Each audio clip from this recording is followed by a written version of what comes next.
word lovers.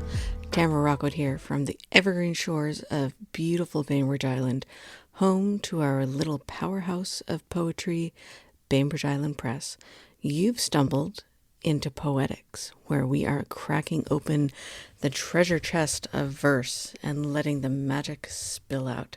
Every episode is a new adventure. Sometimes you will hear our poets breathing life into their own words, sharing the stories behind the stanzas, and other times we will have guests who will bring along poems that have woven themselves into the fabric of their lives. Ready to dive in? Let's go explore the wild and wonderful world of poetry together. Welcome to POETICS. So today we are going to hear from Ben Rockwood, the other founder of Bainbridge Island Press, and he is going to walk us through The Moon by Borges. And before we get to that, I thought that I would share something, because sometimes it's interesting to know what you're doing besides poetry, which is mostly laundry. But I actually just got a lock picking kit so I could learn how to pick locks. I have only opened the box, so so far so good. I can open a box on my own. But I have the instructions here, and what it is a few different types of locks that are clear, so you can see the mechanics inside and so you can see what you're doing. So I'm going to play around with this week, and I will let you know how it's going, because if I can pick locks, I can use it for absolutely nothing besides if I lock my keys in the house or something. I have no nefarious plans for this. I just have always been curious. So we are going to welcome Ben Rockwood and The Moon by Borges. The Moon by Jorge Luis Borges. The story goes that in those far-off times when every sort of thing was taking place, things real, imaginary, dubious things, a man thought up a plan that would embrace the universe entire and in just one book. Relentlessly spurred on by this vast notion, he brought off the ambitious manuscript, polishing the final verse with its deep emotion. All set to offer thanks to his good fortune, he happened to look up, and none too soon beheld a glowing disk in the upper air. The one thing he'd left out, the moon. The story I have told, although made up, could very well symbolize the plight of those of us who cultivate the craft of turning our lives into the words we write. The essential thing is what we always miss. From this law no one is immune, nor will the account be an exception of my protracted dealings with the moon. Where I saw it first I do not know, whether in the other sky that the Greeks tell preceded ours, or one fading afternoon in the patio above the fig tree in the well. As is well known, this changing life of ours may incidentally seem ever so fair, and so it was on evenings spent with her, when the moon was ours alone to share. More than the moons of the night, there came to mind moons that I have found in verse, the weirdly haunting dragon moon that chills us in the ballad, and Quavado's blood-stained moon, fully as daunting. In the book he wrote, full of all the wildest wonderings and atrocious jubilation, John tells of a bloody scarlet moon. There are other silver moons for consolation. Pythagoras, of old tradition holds, used to write his verse in blood on a mirror. Men looked at its reflection in the moons, hoping thus to make his meaning clearer. In a certain ironclad wood is said to dwell a giant wolf, whose fate will be to slay the moon, once he has knocked it from the sky in the red dawning of the final day. This is well known throughout the prophetic north, as also that on that day, as all hope fails, the sea of all the world should be infested by a ship built solely out of dead men's nails. When in Geneva or Zurich, the fates decreed that I should be a poet, one of the few, I set myself a secret obligation to define the moon, as would-be poets do. Working away with studious resolve, I ran throughout my modest variations, terrified that my moonstruck friend Legiones would leave no sand or amber for my creations. The moons that shed their silver on my lines were moons of ivory, smokiness, or snow. Needless to say, no typesetter ever saw the faintest trace of their transcendent glow. I was convinced that, like the red-hot atom of paradise, the poem alone may claim to bestow on everything within its reach its uniquely fitting, never yet heard of name.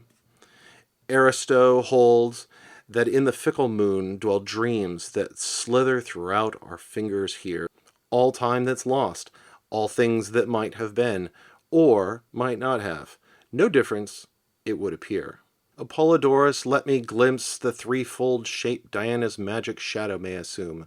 Hugo gave me the reaper's golden sickle, and an Irishman his pitch-black tragic moon. And as I dug deep down into that mine of mythic moons, my still unquiet eye happened to catch, shining around the corner, the familiar nightly moon of our own sky. To evoke our satellite there, spring to mind all those lunar cliches like croon and June. The trick, however, is mastering the use of the single modest word. That word is moon. My daring fails, how can I continue to thrust vain images in that pure face? The moon, both unknowable and familiar, disdains my claims to literary grace. The moon, I know, or the letters of its name, were created as a puzzle or a pun, for the human needs to underscore in writing our untold strangeness, many or one. Include it then with symbols that fate or chance bestow upon humankind against the day, sublimely glorious or plain Ajonic, when at least we write its name the one true way. For this week's selection, I chose a poem, a particularly interesting poem that I think resonates a lot with poets themselves, by Borges. Borges is a man of many talents.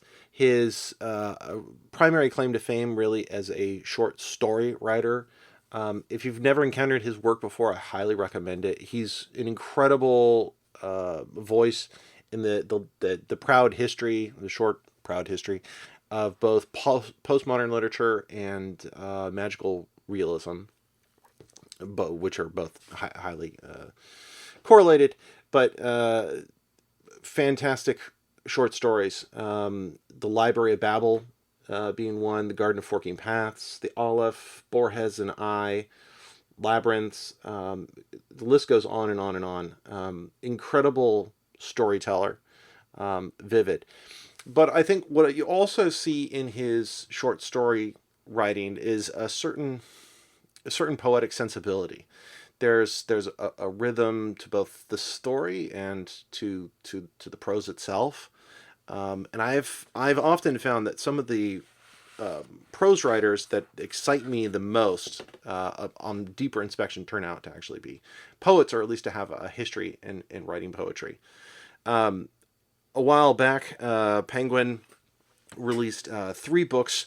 One was a selection of his short stories, one was a selection of his poems, and the other was a selection of his nonfiction or essays. All 3 are worth having. I've really enjoyed flipping through these. Now, one thing I will notice is that he was from Argentina, and when he wrote, he generally wrote in Spanish. A lot of these were translated. And so, with any translated poetry, the translator always does their very best to sort of make it as elegant as possible. But there's only so much you can do. So one thing you will notice during the reading is there's a couple of places where there's sort of maybe some word choices that are a little strange or odd, or you might have noticed I stumbled over because it just doesn't read as sensibly as one would like, and you kind of do a double take. Is that the word? I think it is. Nevertheless, it still comes through. And some of these are beautiful, and some of these have stories. And so the poems that I enjoy the most of his are the ones that are the most like his short stories. There's sort of ultra compressed short stories, and really convey something to the reader. So I think that anybody who's written or appreciates great writing can understand what he was saying, in that the thing that we overlook tends to often be the most essential thing. And when we really set our eye on that thing and try to make it central, it generally becomes overwhelming when we think of all the other people who have ever written about that thing or expounded on that thing, that it becomes overwhelming and you're almost afraid to write about it, because what do I have to say that hasn't already been said by somebody else before, and possibly said better? So, it resonates with me. I think it's beautifully written. My real hope here is that if you've never heard of Borges, that you seek him out, learn from him. On YouTube, you can find some of his courses that he did, lectures, very long lectures. He was a wonderfully funny man, and a delight to listen to. I'll sometimes listen to his lectures just to listen to the cadence of his voice, because it's so unique, and a little fatherly, actually. So I hope that you've enjoyed it, and I'll see you for the next one.